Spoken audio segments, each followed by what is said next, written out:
Hey, James Willoughby here with JW Team, giving you a weekly update on what's going on in the Austin market. Want to apologize. Last week's video came out with no audio, and I was also on vacation, hence the tanner than normal skin. And so I'm catching up for a couple of weeks worth of data here. So hang in there. It might be a little bit longer video than normal, but let's go back and let's review. We got lots of data here. Let's review the end of May. The last week in May, we had under 9,000 listings. We had 908 new listings come on the market, and 1,000 listings went pending. So that was a great week for sellers. We only had 9 weeks of inventory. The last 2 weeks, which have been really vacation weeks, the week ending the 4th of June, and then, of course, the week ending yesterday, the June 11th, we picked up another 977 listings and 1,023 respectively, with under 800 listings going under contract that first week, and then last week just under 900. So it's kind of stretched out our inventory a little bit, with 11.5 weeks of inventory the week before last and at 10.6 this week. So this is an interesting time of the year to be looking at statistics, primarily because the first couple of weeks of June are vacation time. So a lot of sellers get distressed because we're not having nearly the showings that we'd like to have. And inventory is up, as you can see. We're over 9,000 listings right now, and getting close to where we were at from our historic high last year in October. Historic for the last several years, I should say, and qualify that statement.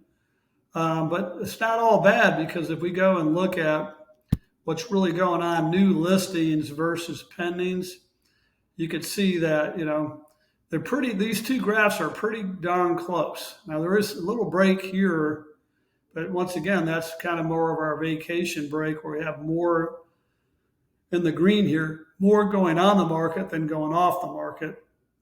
And we've had the normal amount of price reductions.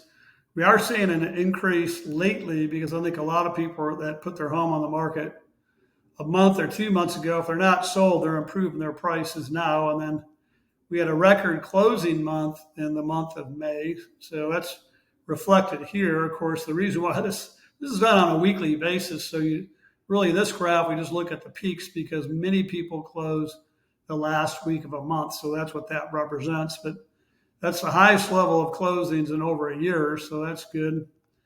Although the number of failed listings remain pretty consistent, there are homes that are not selling. People are pulling them off the market, or switching realtors, or doing something like that. And then here's our weeks on inventory graph. And you can see that this whole year we've been pretty much under 10%, or 10 weeks rather.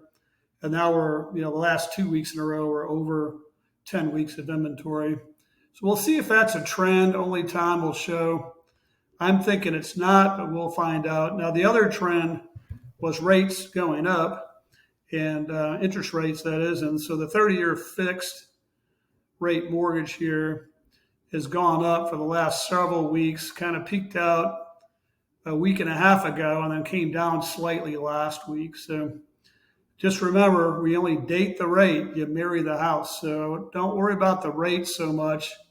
We've got some great programs. In fact, a lot of folks they're interest rate, obsessed, but they're not payment obsessed. We're converting them to 15-year mortgage. So at least you're knocking that mortgage down. So when you do refinance, you'll have a lower mortgage rate. In the meantime, you're paying a lower interest rate as well.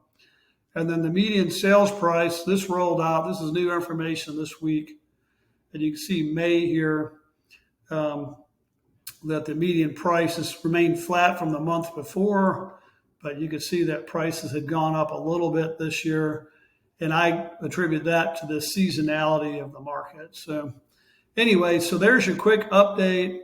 We'll start showing you year over year, so you could do some comparisons that way.